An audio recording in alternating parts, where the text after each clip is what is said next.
My name's Wiebe. I'm with Manitoba Hydro. I've been at Hydro for about 5 years and working with, I'm not sure if this was the mic or that was the mic. And I've been working in a group at Hydro that does geospatial data management for the corporation, although we also get involved in doing specific departmental type work. And I've been kind of a liaison with our licensing and environmental assessment group for most of the last 5 years. And they're a group responsible for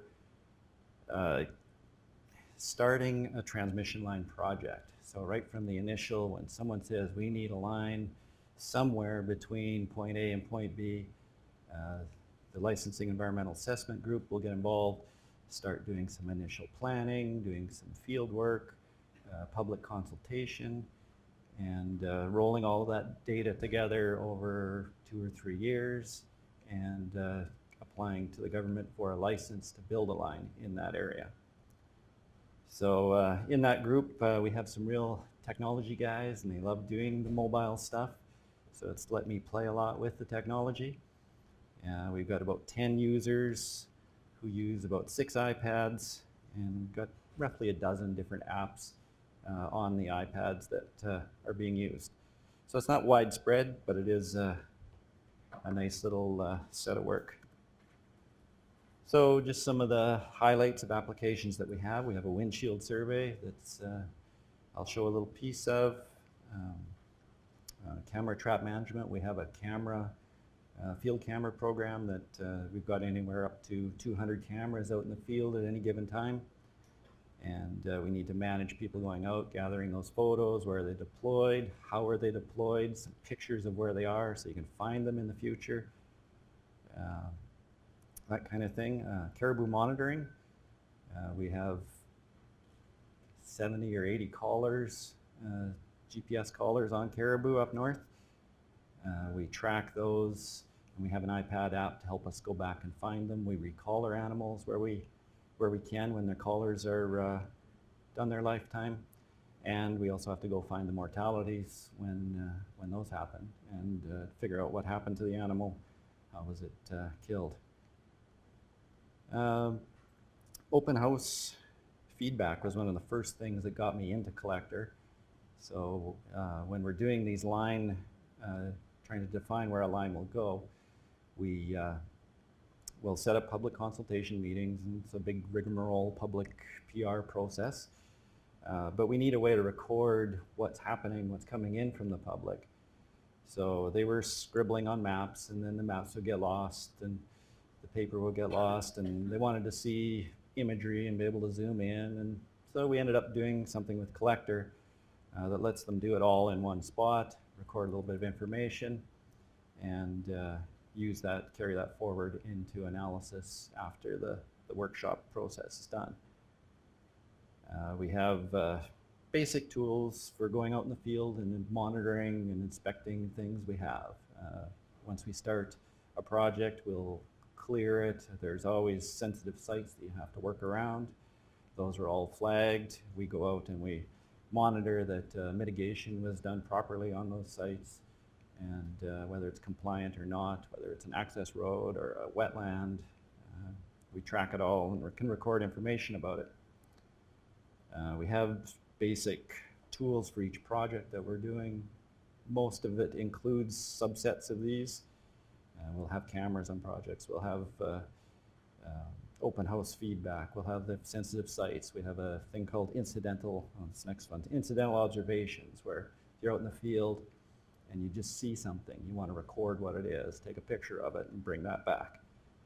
And then we do have some specific surveys that have been designed, like a moose, deer, wolf survey that we're doing on Lake Winnipeg East. And that's a set of points where we define points, and we have people go out every 3 months, and they'll occupy those points, look for tracks, count tracks, record it on the app, and bring it in for analysis. Some of the features, this is all Collector-based stuff. We use ArcGIS Online to work with all of it also, and define the web maps that drive Collector. But I'm concentrating on Collector in this presentation. So basic stuff, point line, polygon collection, both using the online GPS on the iPads and screen positions. So when we're doing an open house, we're in usually a community hall, and we're not driving around. They can't show us where their concern is, so they'll just draw it with their finger on the map and record the information on it, for instance. Attribute collection, we use subtypes defined in ArcGIS, pick lists, dates, basic stuff. The collection for attributes is a little weak, but it does do what we need for now. Survey 123, which I think you're going to see later from Tony, is much stronger on that suit. We use related records in our collector apps quite a bit. I'm surprised that it actually worked, but it has been quite valuable. So the camera traps, for instance, we'll have a site where we deploy a camera trap, and we'll go out, we'll deploy a camera there. That's one activity or related record on it. Then we'll go and refurbish it and pull the pictures off it. 6 months later, then we'll go back again and recover the camera 6 months after that, and we record all of that in a relational model using collector. We use tile packages to get our maps onto the units. We side load them. There's ortho packages. They are vector maps, but they're kind of a raster package anyway. Take up a lot of space on the iPads, but you'll see some of them in the screenshots I have.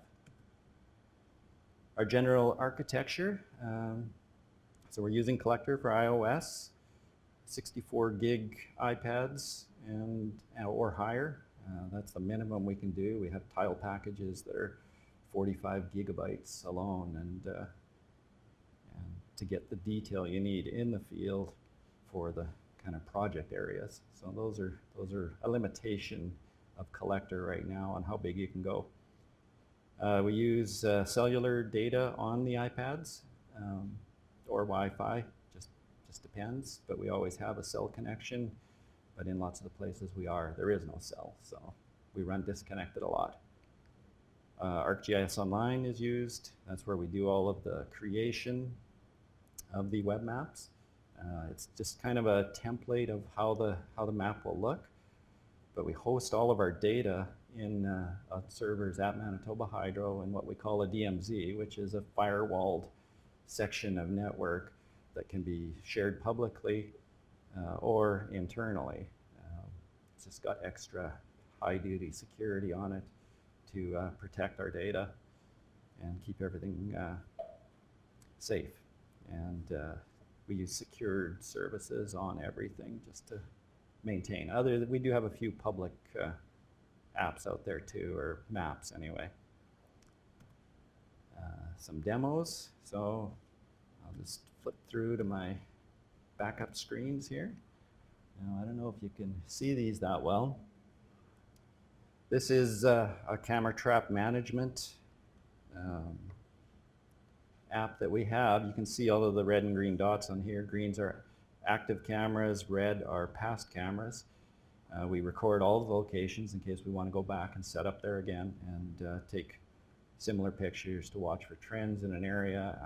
We do pre-construction, post-construction surveys like this to monitor wildlife, mainly wildlife disruptions and changes in the areas. In here you can see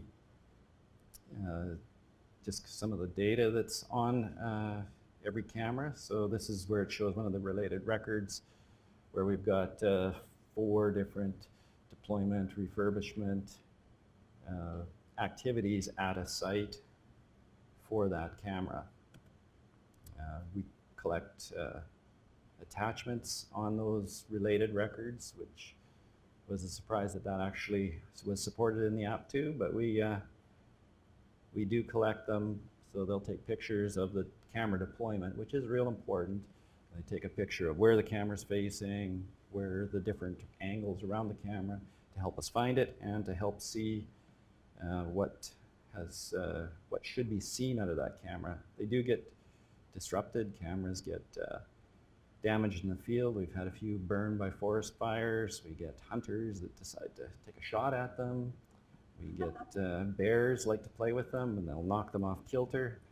And you'll get a lot of pictures of the grass waving with the camera pointed at the ground and that kind of thing. But this helps us determine that the camera was deployed properly in the first place and get the value out of it that we can. This is a picture of where the camera is facing. This is on a right-of-way up north that's just been cleared, and they want to see what kind of wildlife is going on it from that point. And this is all collected with collector in the field. They also take it back out when they go to visit the camera, so they can help find it and update the information, add new records of what's happened out there. Another tool, after we get a project just initiated, we will go out and do what's called a windshield survey. You can't see a lot on here, but along the right-hand edge are the different types of things we collect. There's about 35 different types of things. Occupied houses are a big item. So we'll define a study area where the line might go. Then we'll go out and drive every road, everything that we can in the area, collect everything about buildings, green bins, communication towers, do a complete resurvey of everything out in the field, and we use collector to do all that. And then we bring that in, and that feeds into our routing process when we're trying to determine where a line could go and what kind of costs there could be to existing infrastructure out in the field. So again, in here, I'm zoomed in on an occupied house, and they've collected that it is an occupied house. We'll do a first phase of this, forgot to mention, in the office on the desktop with just orthophoto, and we'll determine stuff that we can from there. And in the field, we'll go out and just verify and add and make the changes to what's there now. So the orthophoto might be 6 years old, so a lot may have changed in those 6 years. So this helps us validate it, and we've got a little field verified tag on there that we can just click on and take a picture. This is the Openhouse Feedback app. So that map is quite a mess. That's after 2 days of workshop out in Birtle in the last few months anyway. And people will go on, they can define a polygon, line or point, or just kind of a general point where they can put a general spot of something, and you'll use that to define buildings of importance or something that is important to them. So these polygons represent hunting areas, old trails, anything that the public wants to tell us about, and we'll record it on the app here. I can't read that. Maybe Ken up there, but there's some whatever information they want to give us. We've got contact information if they want to give us that. Sometimes, most of the time, they don't give us their contact information. They just want to register their issue. But we'll record that. They'll see it recorded, and hope that we deal with it. So those details is just another example of it on a line this time, and so that information all gets tallied up and goes into our environmental statement for public impact. Yeah, another one. I guess I took lots of screenshots. Okay, and this is basically a template that we use for each project. And so anybody going out in the field to do something on that project will generally take this app with them for that project. So you can't see much on here, but a gold line down the middle, that's a route for a line that's being built. This is Lake Winnipeg East, running from Power View to Manitoba. And as you zoom in, more detail turns on. In there you can collect what we call incidental observations, and they're just, if you see something, We give it some type of classification, access, bird, wildlife, or mammal, whatever. There's again, probably 20 different classifications that can be collected, and then comments on those of what you actually saw in it. Take a picture of it, and it gets synced back to the warehouse at Manitoba Hydro when you're done. You can also do inspections through this tool. So we have access roads that are set up for construction, for clearing, for access into the right-of-way. And we go out and inspect that they were cleared properly, that they're being used properly, that if it's soft and they're getting rutted, that's being cleaned up. We have mitigation that goes into keeping these things as environmentally clean as possible. And this helps us record the information where they are and where they aren't. We also have environmentally sensitive sites that we can do inspections on, so wetland, and was the riparian clearing done properly on the site, and is it being handled properly in post clearing, post construction. Another access inspection. Pictures again on everything. There's some details that describes how that access route is gotten to and any special conditions on it. I don't know if it's this one or not, but there's some rocks that get placed on it in off seasons so that no one uses it for accessing things that they shouldn't. And there's notes that in the mitigation that should be done every off season. And now I'll jump back.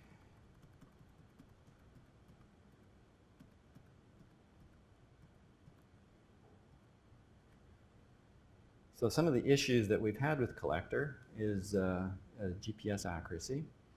Those aren't massively accurate GPS units in the iPads, so sometimes there's issues with collecting a point or even finding a camera by its GPS location out in the field. So we're looking at using add-on GPS units to get better accuracy. For the most part, they're fine, but we do need them at times. Tile package size. We have a map of Manitoba that's basically a highway map and gets more detail as you drill in. It's a vector map, but it gets converted to a tile package, which makes it a raster product, and it's 16 gig alone, and that one we use on everything. And they're coming out with a new format for a vector tile package that would reduce that down to a few megabytes, not gigabytes. So we're looking forward to something like that. And we do have sync problems from time to time, especially with attachments. We get too many attachments tied onto a feature, and it seems to cause problems. Now there is a way to side download the data off the iPad, and so we have not ever lost any data, which is great. But there are some future enhancements coming, and we're a little bit behind on the server technology, which they claim will solve some of these issues too. And that's it. Any questions?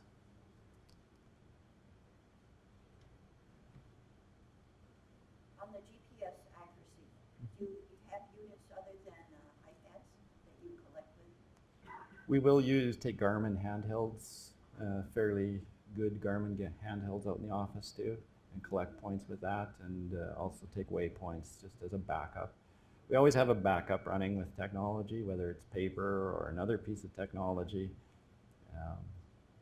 When you're out in the field in the middle of nowhere, you don't want to go back because something didn't get collected right. Is there a Trimble extension or unit that you can use to help improve the accuracy of the GPS from iPad? There are, I don't know if it's Trimble or not, but I know that there are Bluetooth units that you can link to it, and Collector now supports them. I haven't been able to get one yet, but they are out there, they do exist.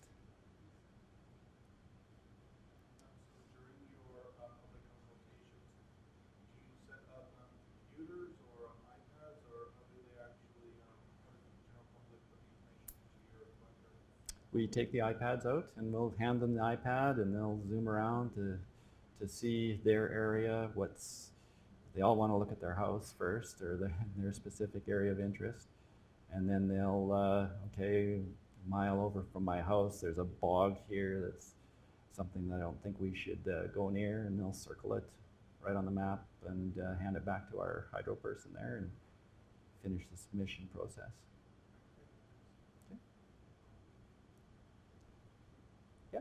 So will you find the accuracy between the iPhone and the proper GPS just in meters or in? It's usually within 5-10 meters.